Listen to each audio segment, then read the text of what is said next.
غزہ میں تباہی کا ایک سال۔ برسوں سے غزہ میں بسے مظلوم فلسطینیوں پر اسرائیل کی درندگی کے جواب میں، حماس کے حملے کے جواب میں مسلسل ایک سال سے اسرائیل کے ہلاکت خیز حملے جاری ہیں۔ 7 اکتوبر 2024 کو اسرائیلی بربریت کا ایک سال مکمل ہو گیا، جس میں 42,000 غزہ کے مکین، جن میں 16,000 کمسن بچے بھی شامل ہیں، شہید اور 1 لاکھ کے آس پاس بے قصور لوگ زخمی ہو گئے ہیں۔ 70% سے زائد گھر پوری طرح تباہ کر دیے گئے ہیں۔ غزہ کی 90% آبادی بے گھر ہو کر پناہ گزین کیمپوں میں زندگی گزارنے پر مجبور ہے۔ حماس کے ٹھکانوں کو تباہ کرنے کے نام پر اسرائیل نے غزہ کے اہم تعلیمی ادارے جیسے یونیورسٹیاں، کالج، اسکولز، اسپتال اور دیگر اہم تعمیروں کو کھنڈروں میں تبدیل کر دیا ہے۔ بھوک اور بیماریاں غزہ کو اپنی لپیٹ میں لیے ہوئے ہیں۔ اناج، پینے کے پانی اور دوائیوں کی قلت سے حالات تشویشناک بنے ہوئے ہیں۔ دور حاضر کی تاریخ میں اسرائیل کے ہاتھوں غزہ میں فلسطینیوں کی نسل کشی ایک دردناک پہلو ہے، جو ایک سیاہ باب بھی ہے جس پر آنے والی نسلیں لعنتیں بھیجیں گی۔ بتایا گیا ہے کہ 1,000 خاندان مکمل طور پر ہلاک ہو گئے ہیں، جن کا کوئی بھی فرد زندہ نہیں ہے۔ کچھ ایسے کنبے بھی رہ گئے ہیں جن کے وارثوں میں 1 یا 2 افراد ہلاکتوں کی زد سے بچ کر رہ گئے ہیں۔ اسرائیل کے خلاف غزہ میں حماس کی محاذ آرائی میں لبنان کی تنظیم حزب اللہ مستقل حمایت کرتی آئی ہے۔ لبنان اسرائیلی سرحد پر تقریباً غزہ میں حالیہ جنگی حملوں کے آغاز ہی سے جھڑپیں حزب اللہ اور اسرائیل کے درمیان ہوتی رہی ہیں۔ حماس اور حزب اللہ دونوں کو ایران کی حمایت اور سرپرستی حاصل رہی ہے۔ یمن کی حوثی تنظیم بھی ایران کی سرپرستی میں اسرائیل مخالف سرگرمیوں میں شامل ہے۔ اقوام متحدہ اور عالمی عدالت برائے ICJ انصاف جیسے عالمی ادارے اور کئی ممالک کی کوششوں کے باوجود بھی حماس اور اسرائیل کے درمیان جنگ بندی نہیں ہو پائی ہے۔ 1 سال کا عرصہ گزرنے جانے کے بعد بھی جنگ بندی کے آثار دور دور تک نظر نہیں آ رہے ہیں۔ حماس کو ہر طرح سے کمزور کرنے اسرائیل نے لبنان میں حزب اللہ کی دہشت گردی کا خاتمہ کرنے کی آڑ میں پچھلے 3 ہفتوں سے جنگ چھیڑ دی ہے۔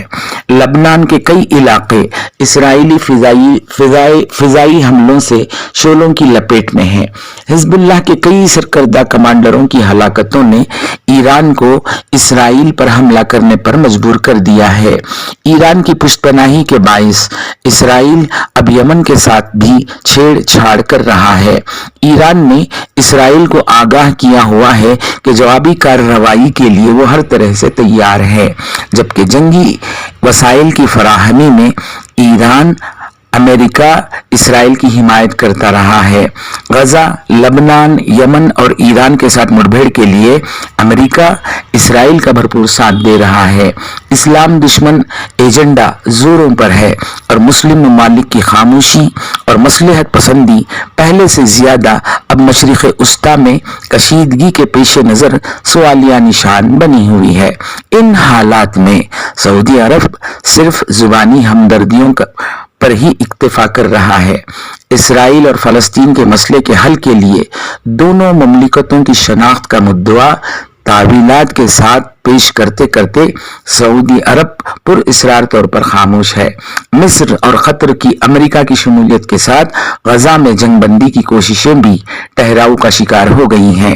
اسرائیل اب غزہ اور لبنان یعنی دونوں محاذوں پر مسلسل حملے کر رہا ہے، ساتھ میں ایران کو بھی ورغلا رہا ہے۔ ایران نے تمام مسلمانوں کو آواز دی ہے کہ اسرائیل سب کا مشترکہ دشمن ہے، جس سے نمٹنے کے لیے وہ پوری طرح تیار ہے۔ اسرائیل اب اپنے آس پاس کے پورے خطے کو جنگ کی لپیٹ میں لینے پر گزرتے دن کے ساتھ نئے منصوبے بنا رہا ہے۔ عوامی زندگی جس طرح غزہ میں مفلوج ہو کر رہ گئی ہے اور پورا علاقہ کم و بیش ایک کھنڈر اور ملبے کے ڈھیر میں تبدیل ہو کر رہ گیا ہے، اسی طرح اسرائیل لبنان میں تباہ کاری کی نئی تاریخ رقم کرنے میں مصروف ہے۔ پوری دنیا میں بشمول امریکہ، فرانس، برطانیہ، ملیشیا اور روم میں غزہ کی تباہ کاری کے 1 سال کی مدت گزر جانے کے بعد جاری اسرائیلی وحشیانہ اور انسان دشمن حملوں کی مذمت میں مظاہرے ہوتے رہے۔ تمام ممالک میں امریکی سفارت خانوں کے روبرو مظاہروں کے دوران اسرائیل کو امریکی فوجی امداد اور اسلحے کی فراہمی بند کرنے کی مانگ کی گئی، مگر لگتا ہے کہ امریکہ پوری طرح اسرائیل کی حمایت میں ہے اور جنگ بندی کے تمام مطالبے سنے انسنے رہ گئے ہیں۔ ایران کے بعد سوائے ترکی کے کسی بھی مسلم ممالک نے اسرائیل کے خلاف زبان نہیں کھولی۔ ترکی کے صدر مملکت رجب طیب اردگان نے 7 اکتوبر کو اسرائیل کو مخاطب ہو کر کہا ہے کہ غزہ میں فلسطینیوں کی نسل کشی کی اسرائیل کو قیمت چکانی پڑے گی۔ اسرائیل کے وزیر اعظم بنجامن نیتن یاہو کو جرمنی کے نسل کش ہٹلر سے موازنہ کرتے ہوئے اسے غزہ کا قصائی قرار دیا ہے۔ اسلامی ممالک کی بے حسی، خاموشی، بے نیازی نے اسرائیل کے وحشیانہ عزائم کو تقویت بخشی ہے۔ تمام سیاسی، سفارتی اور تجارتی امور سے قطع نظر اسرائیل کے خلاف اگر اسلامی ممالک متحد ہو جاتے اور جنگ بندی کے لیے متحدہ آواز اٹھاتے تو کوئی بات بنتی، مگر امریکہ کے زیر اثر یہ نام نہاد ممالک اور ان کے سربراہ امریکہ کی خوشامد میں ملی کاز کو قربان کرنے پر تلے ہوئے ہیں۔ مذہبی وابستگی کی کوئی بو باس ان میں نظر نہیں آتی۔ مصلحت کے حامی ان ممالک کی سرد مہری اور مسلمانوں کی غزہ اور لبنان میں ہلاکتیں اور یمن کی جانب بڑھتے اسرائیل کے قدم سے لا تعلقی شرمناک ہی نہیں لائق مذمت بھی ہے۔ اسرائیل کی سفاکی اور اس کے خلاف لڑنے والوں کی جاں بازی ایک طرف تو دوسری جانب اسلامی ممالک کی دوغلی سیاست نے مشرقی وسطی کو پھیلتی جنگ کا میدان بنا رکھا ہے۔